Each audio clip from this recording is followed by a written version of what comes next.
最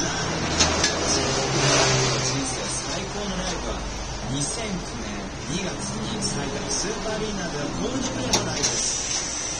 先生ライブ見てもらいました。初のライブは圧巻でした。会場の一体感、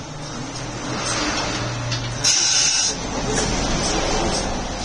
みんなが曲を大合唱するライブになったのを思いました。今のところありません。